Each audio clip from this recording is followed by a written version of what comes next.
Good evening, friends. I feel myself very lucky to be here. And also I would like to convey my thanks to Help Library and especially Mona, who introduced this really the last slide which I saw, that how to talk to your doctor, and I'm here. I think so that slide really works. You're welcome. Before coming here, I was just having idea is a help library or health library. And I was having idea that it is a maybe health library. I have never understood what is a help library. And it's more of a health education you are offering. Superb.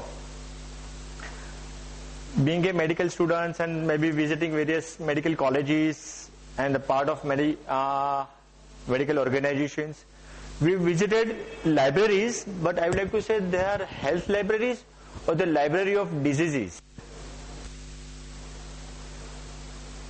And also I was just reading in some of the titles, books and all these things.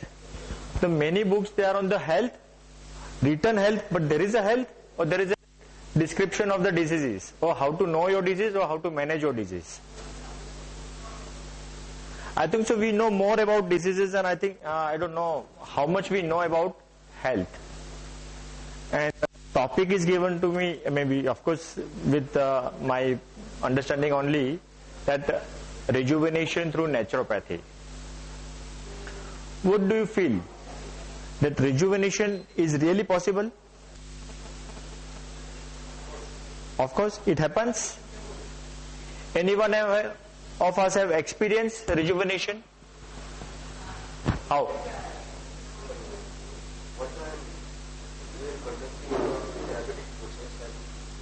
There was a musical session there. For a long time, maybe particularly in my area, there is cold and so I was suffering from those throat. And during that phase, I could... My friend, he is having some experience that he was having some illness and he recovered from that illness. Through music therapy or XYZ from some other external assistance. Now, of course, this is his personal experience, and cough and cold, as per him, is a degenerative process and he regenerated that. Now there is two differences are there. What is disease and what is discomfort? Many of our diseases are diseases or they are the discomfort. Number one. Second thing, we are talking more about diseases or we are talking more about health. We are reading more about health or we are reading more about diseases. My friend was telling me the recovering of his illness. And the subject is rejuvenation, Kaya Kalp.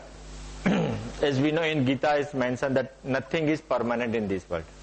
परिवर्तन संसार का नियम है, संसार सदा परिवर्तित है.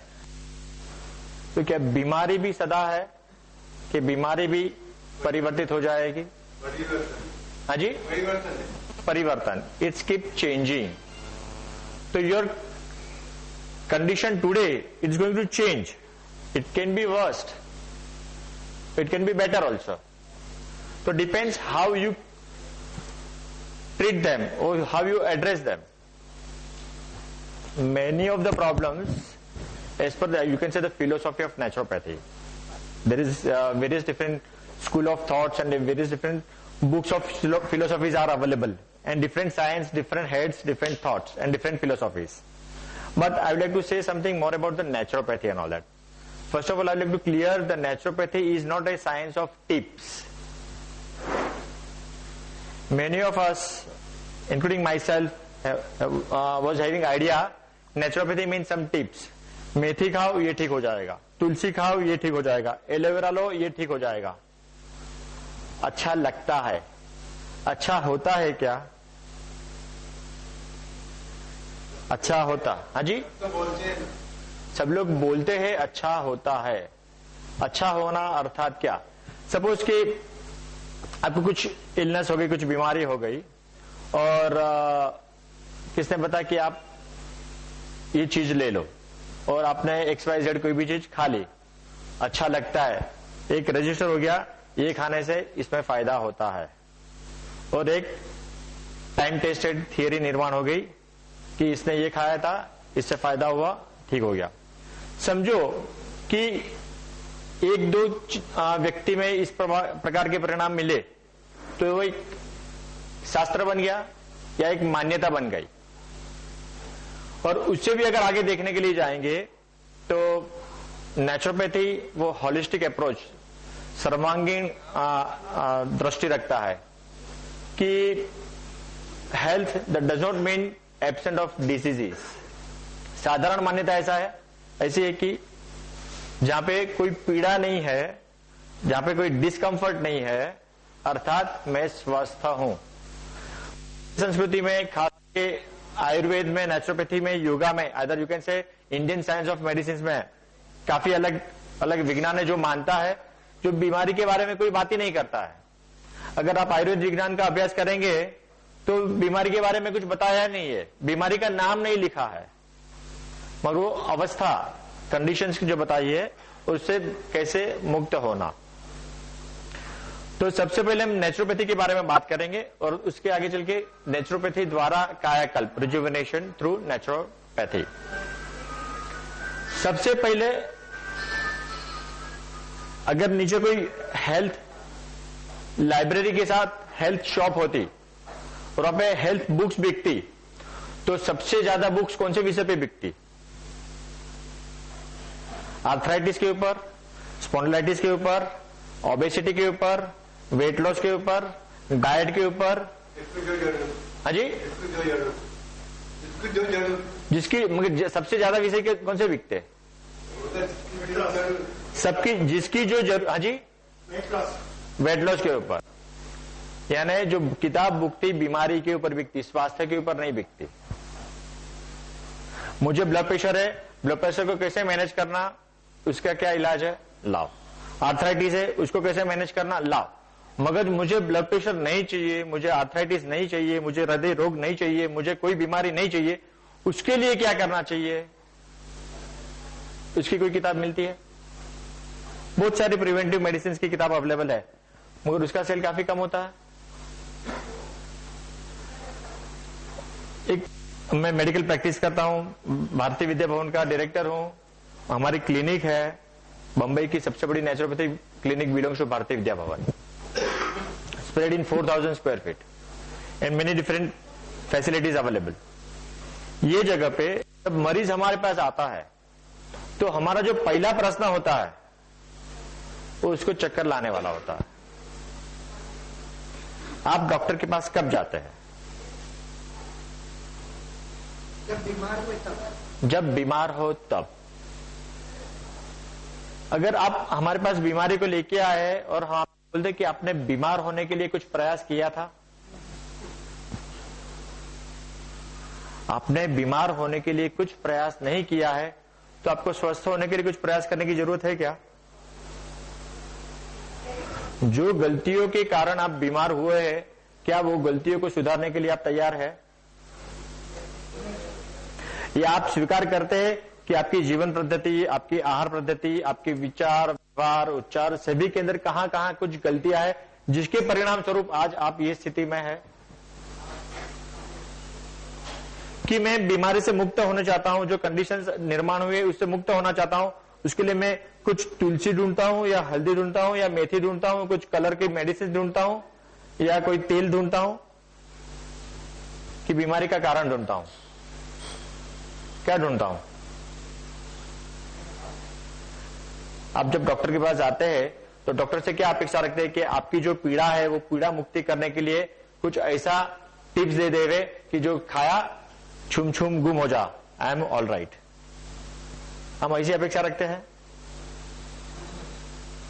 और छोटे मोटे किस्सों में ऐसा अनुभव हुआ भी है कि ऐसा करने से अच्छा लगता है, यानी मैं मेरी गलतियों को सुधारने के लिए कोई प्रयास नहीं करता। तो नेचुरोपैथी का दृष्टिकोण उससे थोड़ा दूसरा है कि अगर आपने बीमार होने के लिए कुछ प्रयास नहीं किए हैं तो आपको स्वस्थ होने के लिए कोई प्रयास करने की जरूरत नहीं है। पहला प्रश्न, मैं ऐसा क्यों, मुझे बीमारी क्यों निर्माण हुई, या बीमार होने के कारण क्या है। विश्व आरोग्य संस्थान ने इस विषय के ऊपर काफी संशोधन किया है। 3 महीने से पहले सिंगापुर में वर्ल्ड ऑर्गेनाइजेशन की कोई मीटिंग थी, मैं उसमें भी गया था, और वहां पे देखा गया कि परिवर्तन हो रहा है। वहां पे प्रिवेंटिव मेडिसिन के ऊपर और खास करके मॉरल एजुकेशन के ऊपर ज्यादा महत्व दिया जा रहा है। उन्होंने काफी सालों के संशोधन और करोड़ों रुपया खर्चा करने के बाद देखा कि बीमारी के ऊपर खर्चा करने के बाद चाहे उतने परिणाम नहीं आते हैं। बीमारी को स्वस्थ करने के लिए इतनी सारी फार्मेसीज, इतनी सारी अस्पताल, इतने सारे डॉक्टर्स, इतने सब होने के बावजूद बीमारी कम हुई है ऐसा कहीं देखा नहीं गया। बीमारी बढ़ते ही गई है, और वो बीमारी को कैसे मैनेज करना या बीमारी की दवाई की शोध कैसे करना, उसके विषय के ऊपर काफी संशोधन हुआ है। मगर बीमार नहीं होने के लिए क्या हम ऐसा कुछ वातावरण निर्माण कर सकते हैं? छोड़ो ये सब बातें, बीमार हो चुके तो आगे क्या। तो साधारण रूप में नेचुरोपैथी के बारे में ऐसा माना गया है कि is a science of 5 elements, पंचमहाभूत तत्व आधारित स्वास्थ्य पद्धति।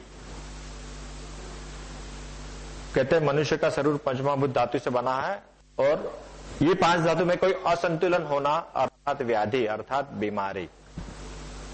और विश्व आरोग्य संस्था भी ऐसा ही कुछ बताती है कि मनुष्य जाति में जितनी बीमारियां होती है उसमें से 94% बीमारियां साइकोसोमेटिक डिजीजेस है, मनोदैहिक बीमारियां है। केवल 6% बीमारियां है जो जंतु आधारित बीमारी है, और तो एक्यूट डिजीज के नाम से भी जाना जाता है, क्रोनिक डिजीज के नाम से जाना जाता है। एक्यूट डिजीज जो 6% है उसके लिए काफी मेडिसिन अवेलेबल है।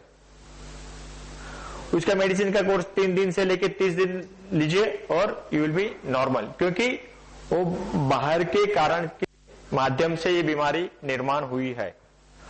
किंतु 94% बीमारी जो मनोदैहिक बीमारी है उसके लिए क्या इलाज है? ये कोटेशन मेरा नहीं है, विश्व आरोग्य संस्था में 1982 में डॉक्टर डी नॉर्निश ने उसकी किताब में लिखा। तभी लोगों ने स्वीकार किया कि 94% बीमारियां साइकोसोमेटिक है। तो जापान की एक काफी मशहूर फार्माकोलॉजी कंपनी ने देखा कि अगर 94% बीमारी साइकोसोमेटिक है और उसके पे कोई इलाज उपलब्ध नहीं है तो उसके पे सबसे ज्यादा रिसर्च होना चाहिए,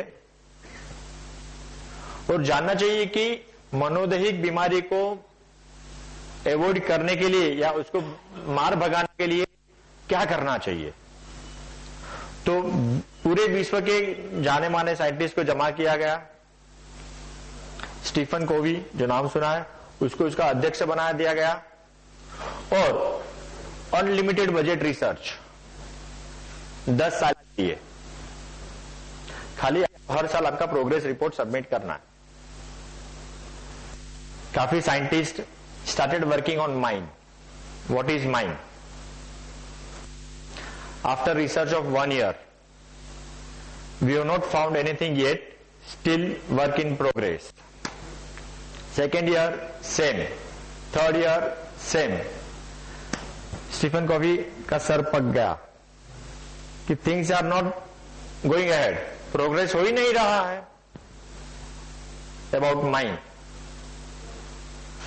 चौथे साल जब उसको एनुअल रिपोर्ट सबमिट करने का आया तो ही wrote a letter to the pharmacy, that pharmaceutical company, के I have got the answer, you call the public conference. Geneva में 1996 में पब्लिक कॉन्फ्रेंस हुई। उन्होंने पूरे स्विट्जरलैंड और यूरोप से 7 जाने माने एडिटर्स को बुलाए, एंड दे वर एक्सपेक्टिंग कि जब इतना बड़ा रिसर्च हुआ है तो साइंटिस्ट आएंगे, बड़े बड़े बंडल्स लेके आएंगे, बड़ा प्रेजेंटेशन देंगे, एंड उस प्रकार का आयोजन किया गया। 4 बजे का टाइम था प्रेजेंटेशन का, 4:05 काफी कम थे तभी स्टीफन कोवी आ गए जेब में हाथ डाल के हुए। You have done? Yes I have done. Where is the report? Oh I forgot, is a word of pen drive. You might be having answer in pen drive.